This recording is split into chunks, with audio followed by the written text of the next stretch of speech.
Mangwana ni Malelepo Vukenjani Clay Class Vanave Africa. You are absolutely at the right place. Welcome to Africa Good Morning, your roundup of the biggest stories shaping our continent. On today's show, Mali braces for more political unrest amid protests against military rule, and France and Algeria lock horns in a fresh diplomatic standoff. We look into Russia's growing military influence in Central Africa and Aliko Dangote's investment in Kenya's tourism. Plus, Pope Leo XIV makes a passionate call for media freedom, and in economic news, the US and China reach a surprising tariff deal. From Zimbabwe, Talent Gore brings updates in current affairs, sport and entertainment. Watch us on DSTV 285, GoTV 25 and NTV Africa on YouTube. My name is Ashwin Berry. Top stories shortly. Taking flight has never been easier. Paratus is introducing Sky-Fi internet packages with speeds that will have you reaching for your seatbelts. Starting from $500 million, excluding VAT, per month, with speeds reaching up to 10 megabits per second. There's even a prepaid option where you can top up your Sky-Fi internet for just $15 million per gigabyte. No contracts, no fuss. Visit your nearest Paratus branch to find out more. Or go to paratus.africa/Namibia to sign up online. Always prepared, Paratus.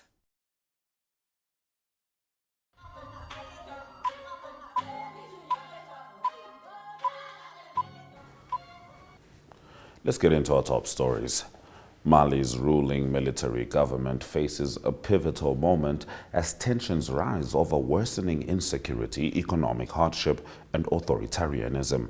After banning all political activity to suppress dissent ahead of planned protests in Bamako and Ségou, authorities aim to prevent the spread of unrest sparked by calls for civil disobedience online.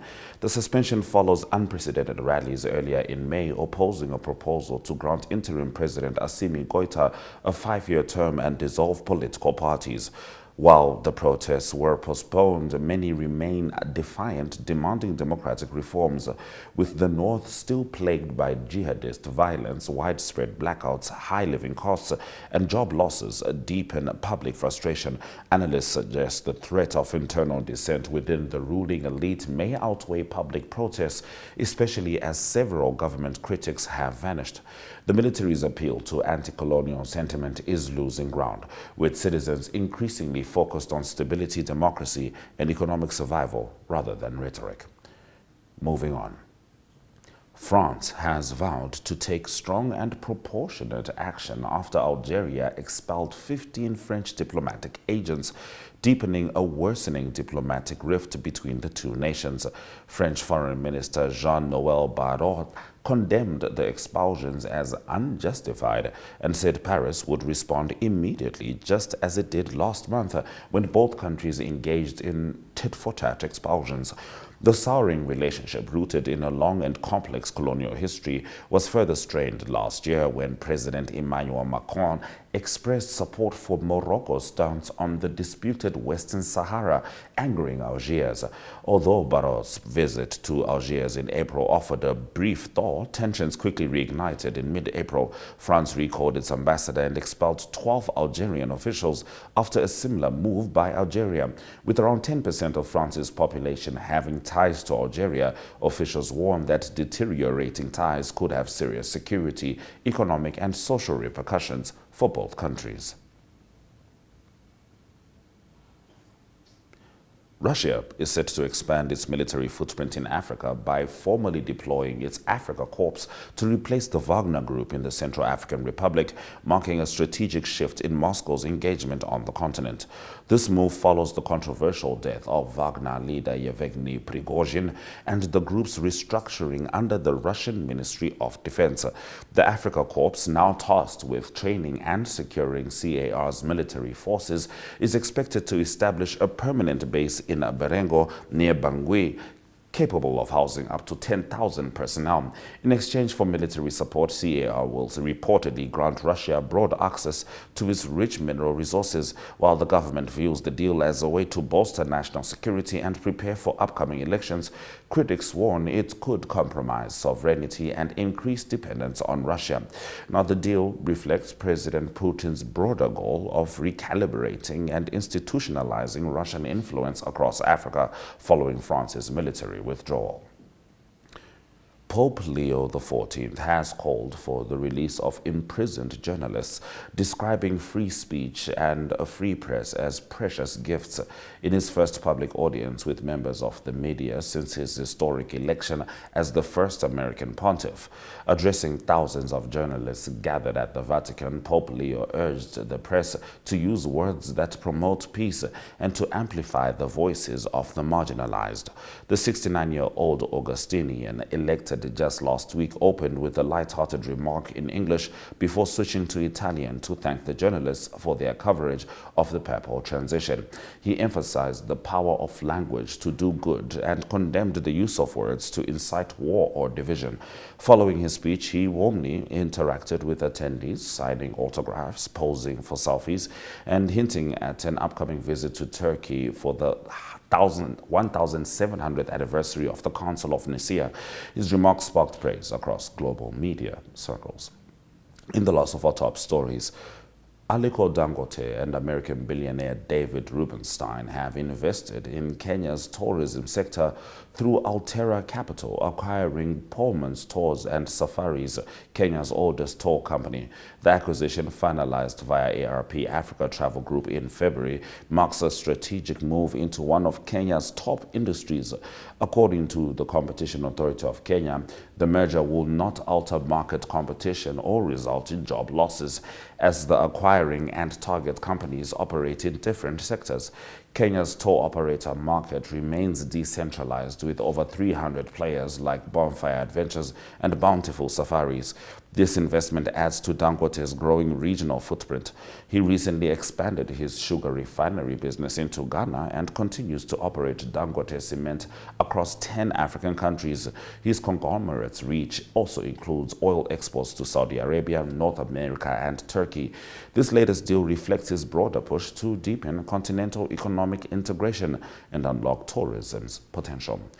Those have been our top stories on Africa Good Morning. We'll shortly be looking at the weather predictions from Southern Africa, and after that, we talk to Talent Gore as she delivers the Zimbabwe report.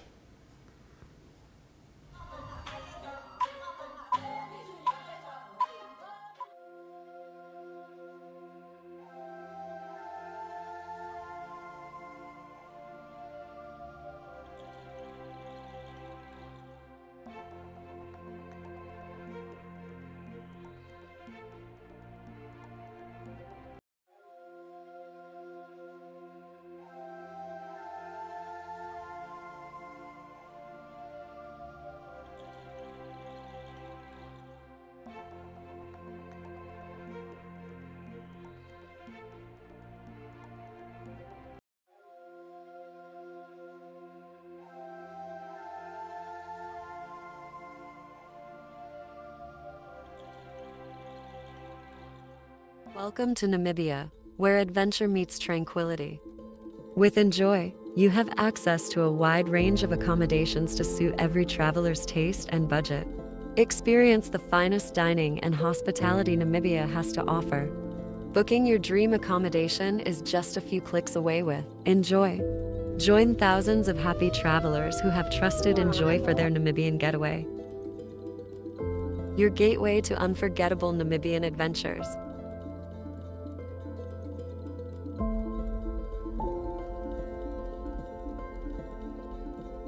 Visit us today at enjoy.my.na.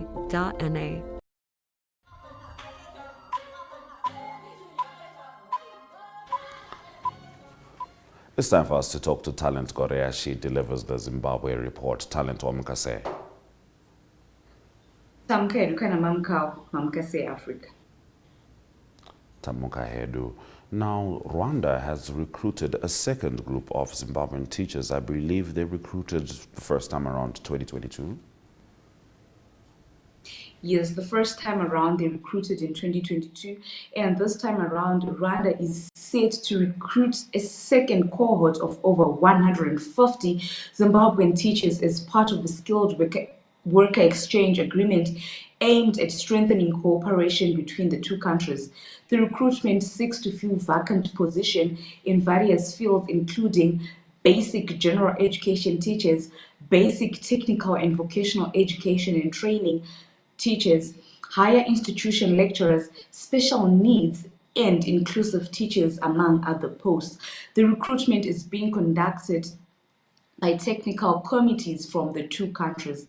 In 2021, the two countries signed a memorandum of understanding which will allow them to exchange 477 skilled personnel from various fields, including teachers.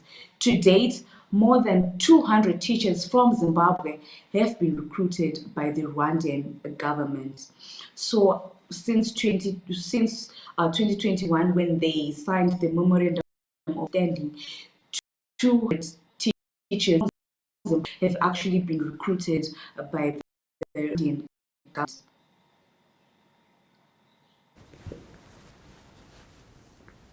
All right, talents. Now, in a rather disturbing update, armed robbers raided a Bulawayo nightclub in broad daylight.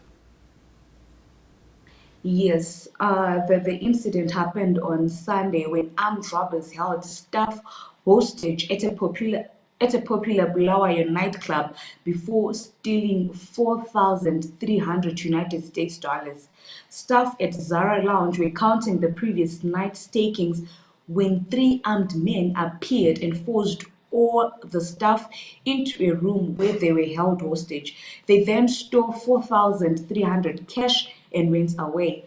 Armed police officers were seen on the rooftops after surrounding the building, which also houses Christstone nightclub. Dozens of curious onlookers watched the drama unfold, some from the vantage point of a multi-story Rainbow Hotel just across the street. And responding officers initially believed that the armed robbers were still inside the building, but after nearly an hour, nightclub staff was seen emerging from the building, some looking distraught. So the police have launched a manhunt for the armed robbers. Apparently the robbery happened in broad daylight, which is something that, especially in Bulawayo, it's now occurring regularly. This is not the first time that there has been a robbery in Bulawayo during the daytime. You find out that sometime last year and last year, but one, some robbers actually robbed a bank in broad daylight in Bulawayo. So you find out that most of these robberies happen during the happening in Bulawayo, and the police have said that they're on it. They are actually looking for the robbers who robbed the nightclub, and they went away with 4,300 United States dollars.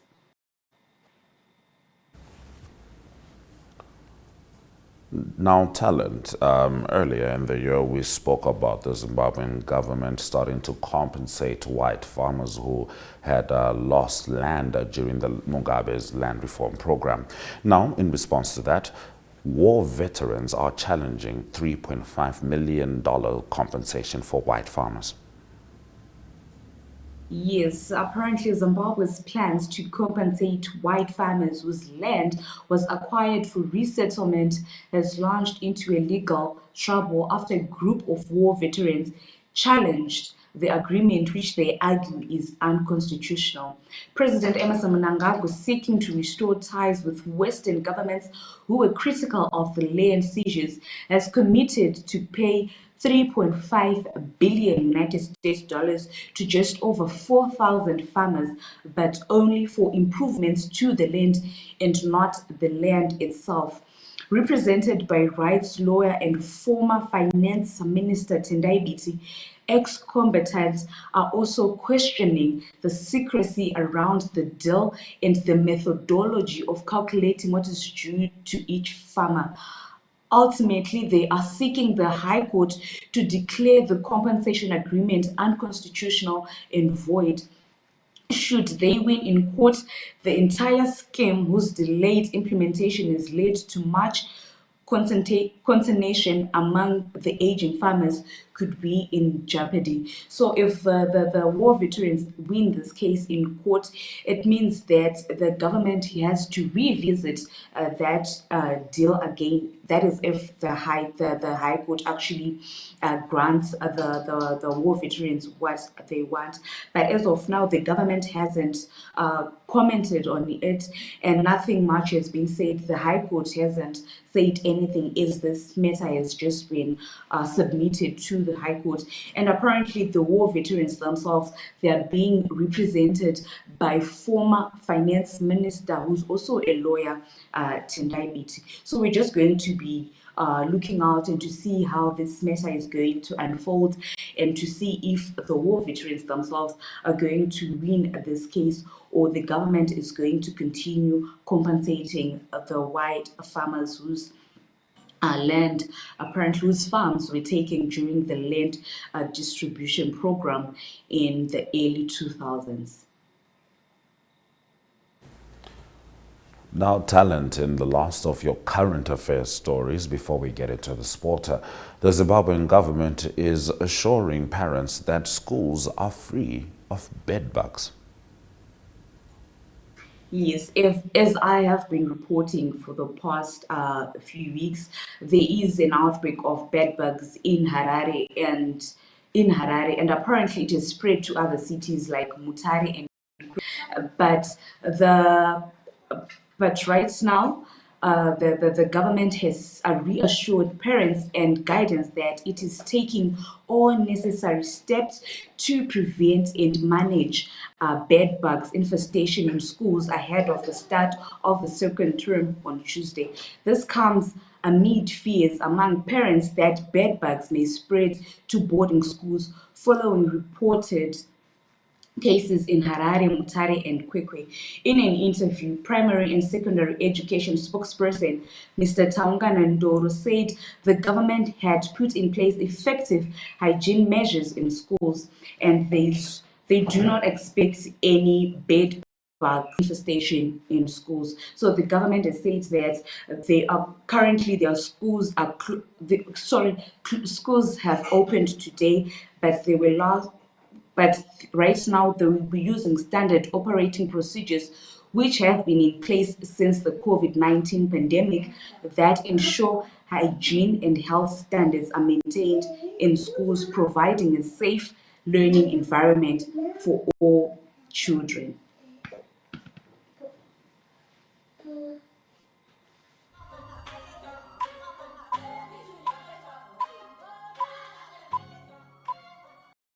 Right, talent. Now, your sport update is certainly a sad one. Zimbabwe Open golfer has died in a car crash upon returning from the FBC tournament. Yes, a tragic accident claimed the life of Zimbabwean professional golfer Morton Kombai just hours after the conclusion of the 2025 FBC Zimbabwe Open in Harare.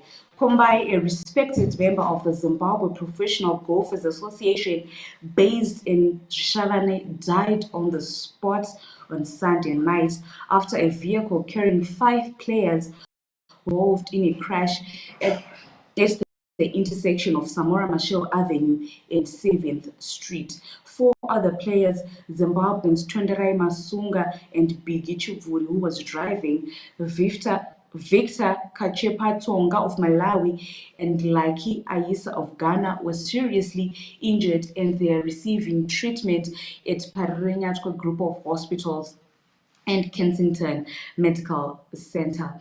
The Zimbabwe Golf Association and Zim Open Committee said in a statement the 4 are reported to be in stable condition, but unfortunately,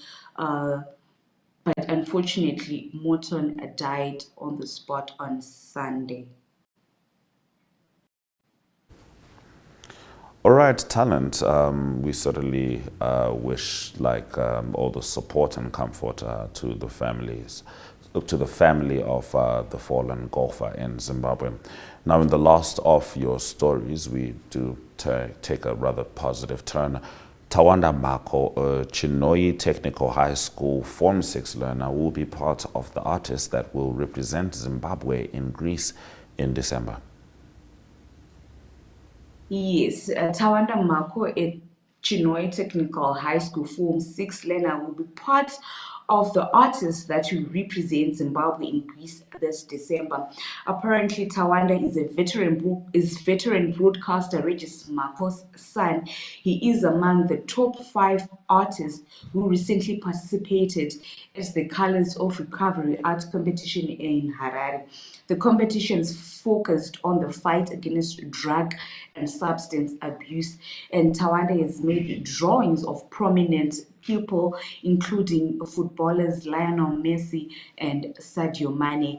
In the picture, you can see Tawanda giving President Emerson Mnangagwa a piecework that he had done. So he will be in Greece in December, showcasing his talent, and he's one of the people who are going to be representing the country in Greece.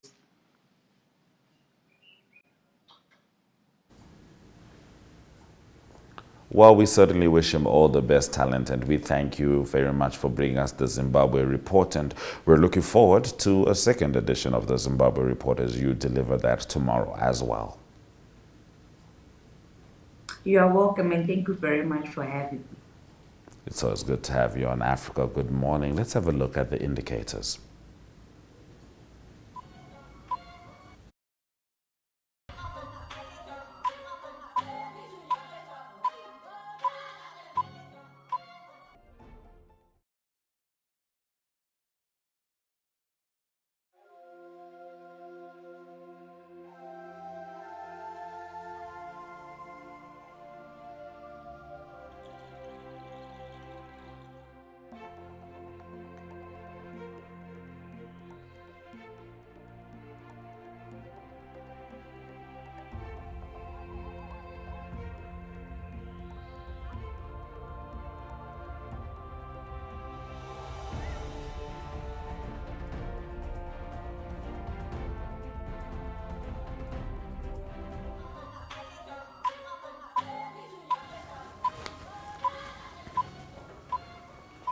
Let's get into the economic news. In a breakthrough moment for global markets, the United States and China have agreed to significantly reduce reciprocal tariffs for 90 days, signaling a pause in the trade war that has stalled $600 billion in commerce. The U.S. will lower tariffs on Chinese goods from 145% to 30%, while China will drop its duties on American exports from 125% to 10%. The decision followed high-level meetings in Geneva, marking the first direct talks since President Trump's return to office, and reflects a shared desire to avoid economic decoupling. U.S. Treasury Secretary Scott Bessent hailed the deal as a balanced move toward healthier trade relations, while investors worldwide responded with optimism, lifting stock markets and easing fears of a looming recession. The agreement does not cover specific sectors, but strategic rebalancing in areas like semiconductors and steel is expected to continue. Analysts welcomed the move, calling it unexpectedly bold and beneficial for the global economy. That's been our economic news story, and those have been our stories on Africa Good Morning. Thank you very much for joining us on DSTV 285, GoTV25, 1up2.com, and Network Media Hub on YouTube. From me, Ashwin Bedi, and the Africa Good Morning team, we'll see you tomorrow. But first, Swera Zwakanaka.